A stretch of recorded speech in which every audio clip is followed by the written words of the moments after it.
언제나 필승! 네, 반갑습니다. 필승입니다. 반갑습니다. 자, 이번에 분석해드릴 기업은 농심입니다. 일단 농심은 다 알고 계실 거라고 보고 있어요. 대한민국의 독보적인 라면 업체죠. 심지어 2018년부터 현재까지 대략 3년 동안 점유율이 2% 이상 더 증가를 하면서 50% 이상의 점유율을 가지고 있는 라면 기업입니다. 다만 최근에는 주가가 그렇게는 좋지 않아요. 상당히 저평가된 영역에서 머물고 있는데, 일단 가장 큰 이유로 원재료의 가격 상승이죠. 원재료, 그러니까 비용이 상승함에도 불구하고 제품 가격 인상이 상당히 늦어지면서 실적이 좀 낮아지고 있는 그런 상황입니다. 그러니까 매출액은 점차 증가함에도 불구하고 실적이 오히려 감소하는 그런 장세이기 때문에 사실 주가는 굉장히 좀 안 좋았어요. 앞으로 라면 가격, 그러니까 제품 가격이 인상된다면 완전히 턴어라운드 할 수 있지만 그런 것들에 대한 기대를 현재 가질 수 있는 시점인지에 대해서도 분석을 해볼 필요가 있습니다. 특히나 이제 내수, 그러니까 내수 한계를 가지고 있는 라면 업체라는 이미지가 있는 것도 사실이에요. 다만 제가 봤을 때 이런 제품 가격에 대한 인상에 대한 의구심과 그리고 내수 기업이라는 그런 한계성에 대해서는 조금 다르게 볼 필요가 있다고 보고 있어요. 이러한 부분에 대해서 좀 분석을 해드리고자 합니다. 그리고 마지막으로 코로나의 역기저 효과인데 지금 보시면 작년에 코로나가 기승을 부리면서 주가가 상당히 크게 올랐죠. 이 당시에 이제 외식이 거의 없다시피 하면서 라면 매출이 크게 늘었기 때문입니다. 다만 그런 것들이 다시금 사그라들면서 이런 식으로 라면 매출이 감소하기 때문에 이렇게 주가가 하락한 것인데 여기에 대해서는 올해 하반기 내년으로 갈수록 코로나의 역기저 효과는 저는 점차 사라질 것이라고 보고 있고요. 따라서 이러한 악재는 시한부적인 악재다. 저는 개인적으로 그렇게 보고 있습니다. 따라서 중요한 것은 그리고 이거죠. 라면 가격이 인상될 수 있냐 없냐. 그리고 수출이 잘 될 수 있냐 없냐. 이 두 개를 봐야 되는 거예요. 현재로서 내수에 대한 그런 경쟁력은 분명히 있는 것은 맞기 때문에 결국에는 수출과 그 라면 가격 인상 여부를 좀 바라봐야 되는 그런 상황에 있다. 이렇게 보고 있습니다.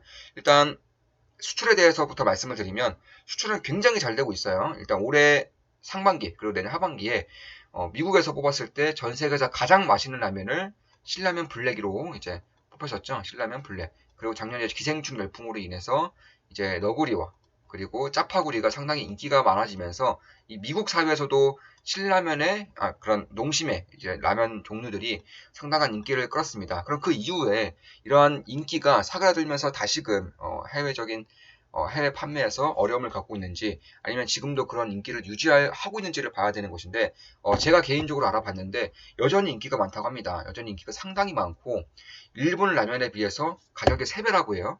일본 라면이 대한민국 이제 원화 기준으로 한 봉지에 대략 한 1,000원인데 이 신라면 같은 경우에는 3,000원이라고 합니다. 그러니까 가격이 3배 이상 받고서도 상당히 잘 팔리는 그런 라면이라고 하는 것처럼 사실 제가 봤을 때는 해외 매출에 대한 그런 기대감이 점차 커질 수 있을 것이라고 보고 있어요. 특히나 이제 올해 하반기 혹은 내년 상반기에 미국의 신라면, 그러니까 농심의 제2 공장이 건설이 됩니다. 따라서 올해 같은 경우에는 해외 매출 비중이 대략 한 44% 정도, 최소 40% 이상은 나올 것이라고 예상이 되고 있는데 아마 내년에 준공이 되고 나서 이제 내후년부터는 한 50% 이상까지 이제 퀀텀 점프할 가능성이 상당히 높다는 것을 봤을 때에도 내수 한계라는 그런 이미지를 탈피할 때가 오고 있다라고 저는 보고 있어요. 그런 부분에서도 상당히 좀 기대를 해볼 만한 것이고 특히 이제 미국에서 라면 점유율 2위입니다. 2위 이제 일본 업체와 2등에 이제 농심이 있는데 이제 일본의 이제 도요수산이라는 이런 라면 업체가 약간 26%를 차지하고 있어요. 미국 시장에서 1등 기업입니다. 그 농심이 이제 그 뒤를 바짝 쫓고 있는데 현재 20% 이상으로 나타나고 있어요. 그러니까 그런 부분에서도 결국에는 이제 전 세계에서 이제 스마트폰이 갤럭시가 가장 비중이 높음에도 아이폰, 그러니까 애플이 전 세계 스마트폰의 거의 대부분의 이익을 가져가는 것처럼 똑같죠. 여기에 대비해서 가격이 3배 이상 높기 때문에 미국에서의 창출되는 이익은 거의 농심이 가져가고 있다고 보셔도 무방하다라고 저는 보고 있습니다. 물론 제 모든 영상은 이제 매도 추천은 아니지만 참고하시면 되겠습니다. 따라서 그런 부분에서도 결국 대한민국에서도 56%의 시장 점유율을 가지고 있고요. 미국에서도 22% 정도의 시장 점유율을 가지고 있는 만큼 앞으로 이러한 시장 점유율을 유지만 할 수 있다면 혹은 이제 제2 공장이 미국에 세워지기 때문에 점유율을 조금 더 높일 수 있다면 영업 레버리지 효과를 기대해 볼 수 있겠다라고 저는 보고 있습니다. 참고로 제가 포스코 인터내셔널을 분석해 드릴 때에도 말씀드렸던 것인데 자, 포스코 인터내셔널, 그리고 농심, 그리고 화신, 이런 기업들의 공통점이 있어요. 물론 화신 같은 경우에는 영업 레버리지 효과가 이제 시장에 알려지면서 상당한 주가의 점프가 있었습니다. 지금 보시면 저는 이 영업이익률이 낮은 기업들을 지금은 조금 더 주목해야 된다고 말씀을 드리고 있어요.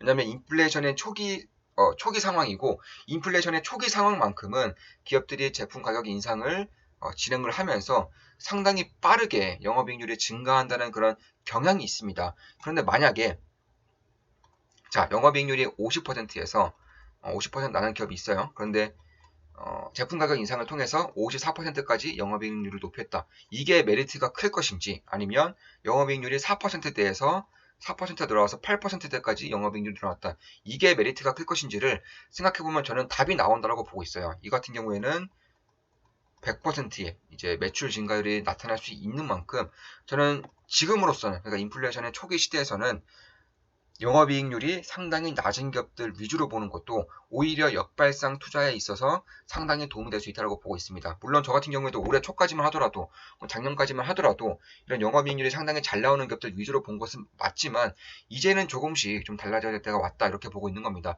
물론 저 같은 경우에는 작년 이제 영상들을 보셔도 아시겠지만, 저는 작년 상반기 때부터 인플레이션에 대한 그런 말씀을 주구장창 드려왔어요. 2019년 연말에서도 이제 비트코인을 분석해 드릴 때에도 그런 말씀을 드려왔었고, 전 이러한 현상이 상당히 길게 유지될 것이라고 보고 있습니다. 지금 이제 지난 40년 동안 디플레이션 시대였다면, 앞으로 최소 몇 년간은 이제 인플레이션 시대로 저는 가고 있다고 보고 있기 때문에, 결국에는 영업이익률이 상당히 낮았다가 조금이라도 높아질 경우에 매출액이 확 뛸 수 있는, 실적이 확 뛸 수 있는 그런 기업들에 주목을 할 필요가 있다고 저는 보고 있는 겁니다. 비슷한 이제 섹터로 이제 화신 같은 경우에도 영업이익률이 0.17%에서 3%가량 증가했죠. 3.98%가 나오니까 주가는 거의 10배가 졌습니다. 주가는 거의 10배가 졌죠. 비슷한 거예요. 포스코 인터내셔널 마찬가지지만, 농심 같은 경우에도 일단 가지고 있는 자산들이 상당히 많아요. 그러니까 고정 비용이 가장 큰 그런 기업 중에 하나입니다. 지금 보시면 영업이익률 기준으로 약간 4% 정도 나오고 있죠. 3%, 6%, 4% 이렇게 나오고 있는데, 만약에 여기서 4% 정도의 영업이익률이 더 더해질 경우에는 매출액과 특히 이제 영업 레버리지 효과로 인해서, 고정비가 상당히 큰 산업입니다. 영업 레버리지 효과로 인해서 실적이 어마무시하게 크게 뛸 수 있다는 점은 분명히 여기에 대한 숨겨진 기회 중에 하나라고 저는 보고 있습니다. 이러한 기회를 터뜨릴 수 있는 트리거는 라면 가격 인상이 될 수 있는 것인데, 저는 머지않아 될 것이라고 보고 있어요. 일단 정권의 말미에 갈수록 가격 통제력이 약화되는 것은 사실이고요. 또 그뿐만 아니라 사실상 이 기업이라는 것 자체가, 그리고 다른 식음료의 가격이 올라가는 것 자체가 가격 인상을 일으킬 수 있는 충분한 시그널이 되고 있는 거예요. 그러니까 햇반도 오르고, 비비고도 오르고, 스팸도 오르고, 참치도 오르는데, 라면 가격도 언젠가는 오를 가능성이 상당히 높은 것이고, 그럴 만한 동기가 충분히 마련되고 있다, 이렇게 보고 있는 겁니다. 따라서 라면 가격 인상과, 그리고 해외 수출에 대한 그런 확장세가 저는 이 농심의 핵심적인 역할을 하고 있다고 보고 있는 것이고, 특히 신제품에 대한 그런 열망도 상당히 큰 기업 중에 하나예요. 물론 삼양식품의 이제 불닭볶음면이 상당히 잘 나가고 있는 것은 맞지만, 그쪽 같은 경우에는 이제 좀 대주주라던가 경영진에 대한 그런 비도덕적인 일이 좀 발생을 했기 때문에, 저는 기업에 투자함에 있어서 대주주라던가 경영진을 상당히 중요시 여기고 있습니다. 그래서 그런 것을 봤을 때에는 차라리 농심이 훨씬 더 안정적인 그런 투자처가 되지 않을까, 개인적으로 그렇게 생각하고 있고, 이번에 농심에서 밀고 있는 그 라면이 하나 있죠. 배홍동 비빔면입니다. 일단 여름 같은 경우에는 이제 팔도 비빔면이 이제 여름에 라면 시장을 장악했다면, 농심이 이러한 시장을 빼앗아오기 위해서 신제품을 하나 개발을 하고 지금 공격적으로 마케팅을 하고 있는 거예요. 배, 그리고 홍고추의 홍, 동치미의 동이라고 해서 배와 홍고추와 동치미가 합쳐진 비빔면이라는 그런 뜻을 가지고 있는 배홍동 비빔면입니다. 저 같은 경우에는 이 식재료, 음식료 기업들에 상당한 관심이 있어요. CJ제일당에 대해서도 여러 번 말씀드렸다시피, 저는 어떤 기업들을 이제 투자를 할 경우에 그 기업이 하고 있는 서비스라던가 제품 혹은 장소를 한번 가봄으로써 제가 이제 본격적으로 좀 느꼈을 때 훨씬 더 확신이 드는 스타일이기 때문에, 이번에도 이번 주말에 다 먹어봤습니다. 이게 4개를 이제 하루 동안 4개를 다 먹어봤어요. 네, 대표적으로 팔도 비빔면, 그리고 오뚜기, 진 비빔면, 농심의 배영동 비빔면, 그리고 삼양식품에서 나왔죠. 삼양식품의 불닭 비빔면을 다 먹어봤는데, 물론 뭐 열무 비빔면 이런 것도 있지만, 제가 먹어봤을 때 열무 비빔면이라던가 이런 것들에 비해서는 이 4개가 대표적인 제품이기 때문에 이 4개를 한번 비교를 해봤습니다. 자, 보시면 역시 팔도 비빔면이 딱 중간이죠, 중간. 그러니까 오뚜기 진 비빔면이나 삼양의 불닭 비빔면은 훨씬 더 자극적이었어요. 네, 자극적이었고, 새콤한 맛, 그리고 단맛이 가장 잘 느껴지는 비빔면은 농심의 배용동 비빔면이었다. 그러니까 이 마케팅을 본격적으로 하고 있는 이유도 이 농심의 배용동 비빔면에 대한 맛에 대한 자신감이 있기 때문이에요. 제가 봤을 때에는 첫 맛이 가장 맛있었고요. 그리고 만약에 저 혼자서 2개, 3개 이렇게 먹을 때에는 어느 정도는 물릴 수 있겠다. 왜냐하면 매운맛이 거의 없어요. 네, 배용동 비빔면은 매운맛이 거의 없었기 때문에 남녀노소 누구나 즐길 수 있는 그런 비빔면으로 탄생하지 않았나. 굉장히 맛있습니다. 사실상 팔도 비빔면과 배웅동 비빔면이 가장 맛있었어요. 네, 제 입맛에서는 이 2개가 가장 맛있었습니다. 특히 배웅동 비빔면도 상당히 맛있었어요. 사실 제가 CJ 제일장에 대해서 굉장히 좋게 봤었던 이유도 작년에 투자함으로써 상당히 큰 수익을 냈었죠. 직접 먹어봤을 때 이 비비고보다 맛있는 HMR 제품들이 없었어요. 그나마 저 이마트에 피코크 정도가 있었는데 브랜드력으로 상당히 밀렸었고 가격 경쟁력에서도 상당히 밀렸었기 때문에 CJ 제일당의 비비고가 상당히 클 수 있을 것이라는 생각을 좀 가졌습니다. 이번에도 여름 시장만큼은 이 농심이 좀 길을 못 폈었죠. 팔도 비빔면이 있었기 때문에 그런 것인데 이번에 배영동 비빔면을 통해서 여름 시장을 좀 장악할 수 있는 그런 발판이 좀 마련되지 않았나 이렇게 보고 있습니다. 자, 지금까지 농심과 그리고 라면들에 대한 분석을 해드렸고 라면 업종에 대해서 분석을 해드렸습니다. 앞으로도 좋은 분석, 좋은 기업 분석으로 찾아뵙겠습니다. 물론 제 모든 영상은 매수, 매도, 추천 리딩은 아니지만 결국에는 보수적으로 본다면 저는 지금 가격도 상당히 매력적으로 보고 있지만 조금 더 보수적으로 본다면 이 라인 때 대략 한 29만 7천원대에서 27만원대까지가 상당히 좀 보수적으로 좀 저렴한 가격대 구간이 아닐까 이렇게 개인적으로 보고 있습니다. 물론 매수 매도 추천 리딩은 절대 아닙니다. 자, 이것으로 방송 마치겠습니다.